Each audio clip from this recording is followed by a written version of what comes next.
Dentro da universidade, existe uma realidade muitas vezes invisível, a das mães atípicas. Mulheres que dividem seu tempo entre os desafios acadêmicos e o cuidado intenso com filhos que demandam atenção e cuidado constante. Uma jornada marcada pela sobrecarga, pela luta por direitos e pela resistência diária de permanecer. Este documentário é um convite para enxergar, ouvir e reconhecer essas mulheres que transformam a dor em força e a luta em caminho. Eu sou a Rafaela Fontes. Eu me chamo Daiane Lorene Soares Dantas. Eu sou aluna de doutorado aqui no programa de pós-graduação em educação da UFRN. Jaciene Melo de Oliveira Araújo, professora do Centro de Educação da UFRN desde 2009. Na verdade, 12 de agosto de 2009. Esse ano, então, eu completo 16 anos como professora na UFRN. Eu já cursava economia, só que não era em Natal, era em outra universidade, no Tocantins, na UFT. E também já estava próximo, assim, de terminar o curso, já estava no 7º e 8º período. E já estava fazendo o projeto de pesquisa, né? Aí eu desisti do curso, então minha jornada acadêmica começou com a desistência. Então eu desisti porque eu vi que ela não iria aguentar, porque não se alimentava de outra forma, só esperava para mim para mamar, e eu desisti. Só que nesse período que eu desisti, eu me vi grávida de novo. Aí lá vai uma segunda gestação, então a vida parou. E eu parei em paz, porque eu sabia que não tinha, como é que eu posso dizer?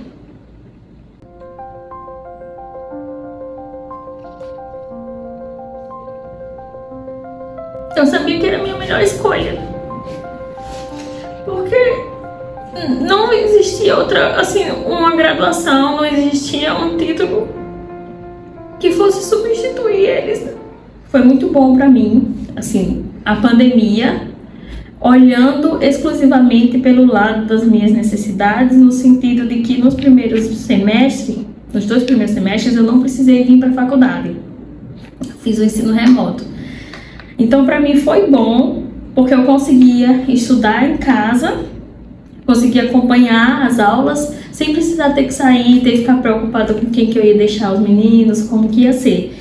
No período dos estágios da faculdade, foi onde eu vi foi mais desafiador para mim, porque eu precisava de contar com alguém além do período da aula.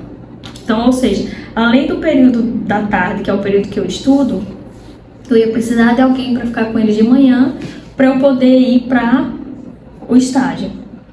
Aí é isso, então às vezes eu me vejo angustiada, porque eu queria fazer mais, eu queria estudar mais, eu queria produzir mais. Mas não é possível. Eu fiz mais de uma graduação, fiz especialização, mestrado, foi tudo muito tranquilo, porque eu tinha tempo disponível, mesmo que eu trabalhasse em 2 vínculos, mas eu tinha tempo disponível. Já no momento atual, que eu estou no doutorado, como meu filho é autista, ele é não verbal, eu tenho que me dividir muito bem, porque ele faz 3 dias de terapia na cidade de Campina Grande, eu sou paraibana, e eu venho 2 dias para cá, para o doutorado, eu disponibilizo 2 dias, terça e quarta, e 3 dias eu vou para Campina Grande, para a terapia dele. Enquanto as mães levam os filhos para brincar, para o parque, para estar buscando na natação, eu estou buscando meu filho em uma clínica. Então, eu estou escrevendo uma tese, eu estou trabalhando, eu estou fazendo as coisas, estudando na porta de uma clínica. Então, a minha tese, ela está sendo escrita na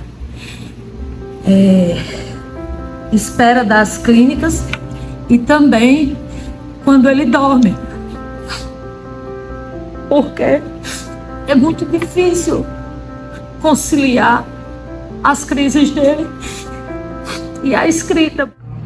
Foram muitos desafios no sentido de conciliar a minha vida como mulher, como mãe, como trabalhadora.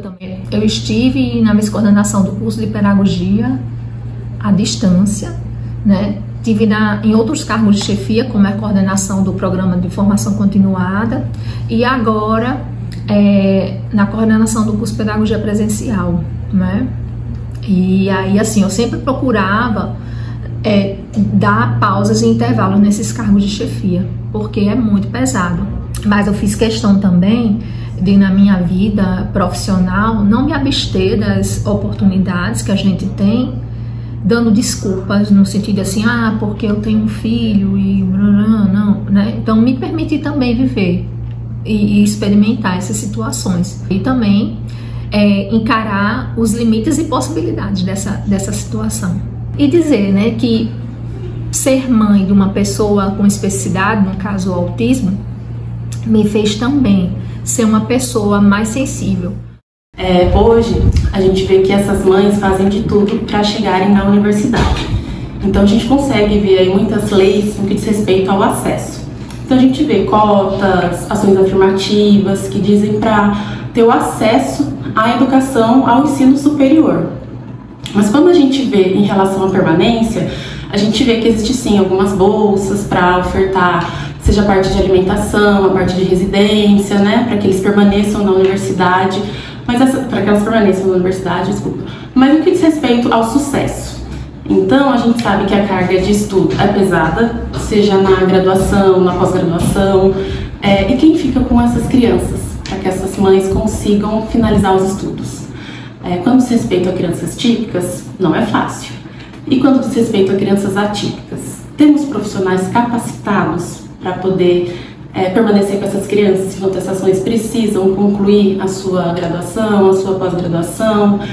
A gente sabe que nas universidades, algumas, não todas, existem creches, locais para que essas crianças permaneçam, mas as vagas são suficientes para que todas as mães estudantes ou mães professoras concluam os estudos ou possam trabalhar tranquilamente, que seus filhos permaneçam nesses locais? E além disso, quando se trata de crianças atípicas, esses locais, essas creches ou esses locais de cuidado, têm profissionais preparados para ficar com esses filhos? Isso nos leva a procurar então pesquisas sobre a área. E quando a gente vai para a base de dados, infelizmente não temos dados que nos informam sobre isso. Porque não temos, infelizmente não temos profissionais preparados para estarem com essas crianças. E aí a carga volta para essas mães.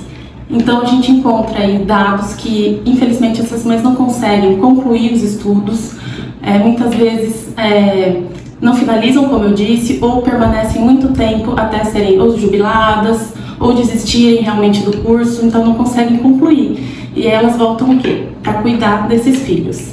Então essas mães permanecem como cuidadoras dos filhos e, consequentemente, não conseguem dar uma qualidade de vida melhor para os seus filhos e nem para elas mesmas, né?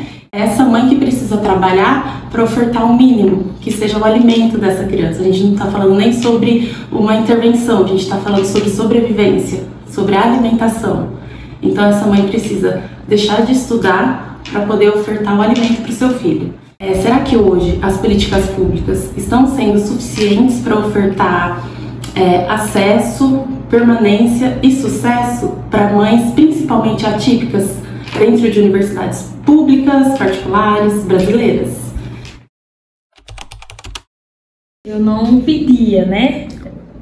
Talvez justamente porque às vezes eu me sentia insegura de chegar, de falar, de pedir e de estar parecendo que eu não queria fazer, por exemplo.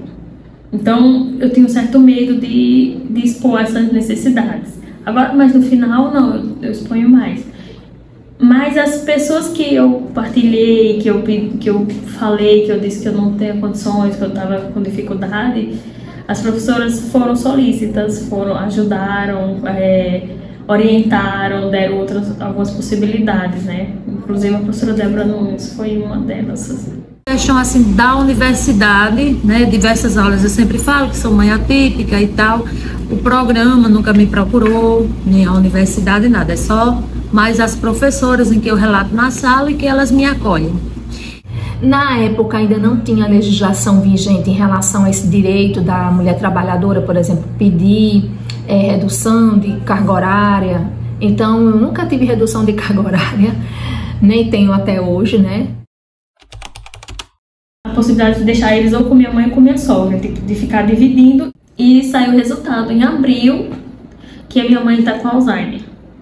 Então, realmente, a minha mãe não tinha condições de ficar só com os meus filhos para cuidar. Então, imagine uma senhora com Alzheimer, uma criança autista e só um neurotípico de 8 anos. Então, praticamente, assim, eu estava deixando 3 crianças só.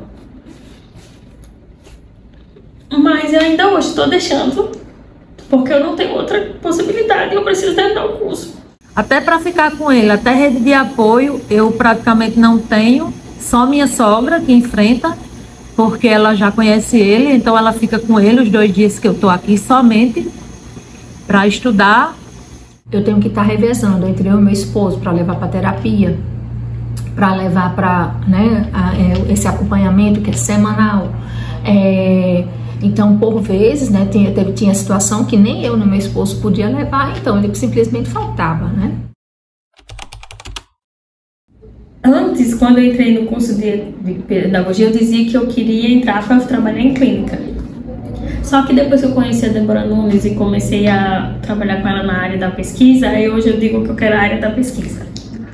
Mas eu me vejo mergulhada nessa área mesmo, fazer especialização, fazer um mestrado, tudo dentro da área mesmo. Também consegui ver ao longo desse curso que outras mães com filhos com necessidades especiais, outras mulheres professoras também, não só com necessidades especiais nos filhos, mas, né, no seu entorno, e aqui estão aqui, né?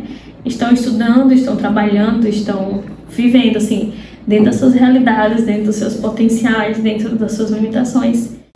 E é isso, assim, eu quero continuar, mas eu sei que justamente é mesmo aquela pegada.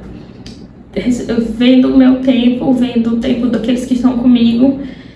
A forma como eu estou hoje na universidade é completamente diferente de antes. Que eu tinha toda a garra, que eu tinha toda essa resiliência, mas mesmo diante de tudo isso, né, eu sempre trabalho minha mente, trabalho os meus pensamentos, que eu preciso terminar o doutorado, eu preciso estudar, dar o melhor de mim para eu ter uma melhor qualificação profissional, ter um melhor emprego, ganhar melhor nos empregos que eu já estou e passar em um concurso melhor para poder dar um melhor tratamento para ele. Todas as questões que eu tenho vivenciado, né, a experiência como mãe atípica, é que para mim tudo é mais difícil, né, nesse momento, porque não é só difícil escrever a tese, não é só difícil estar aqui, é difícil a minha existência também. Porque todo dia eu me pego pensando, e se acontecer alguma coisa comigo? E se acontecer alguma coisa comigo de repente, quando eu tô no caminho, quando eu viajo? Porque é sempre nesse sentido, quem é que vai cuidar dele? Mas aí a gente vai tentando sobreviver, né? Porque eu preciso estar viva e bem psicologicamente para poder cuidar dele e dar uma melhor qualidade de vida para ele. Isso que a gente sabe, nossa sociedade é excludente. Tem preconceito ainda em relação às diferenças? Tem, mas eu estou ali na militância também, para que a gente possa superar, né? E ter uma sociedade anticapacitista, né? Para todos e todas. Elas não querem privilégio. Querem reconhecimento, respeito e condições mínimas para permanecer, porque uma universidade verdadeiramente inclusiva começa por escutar quem quase não tem voz.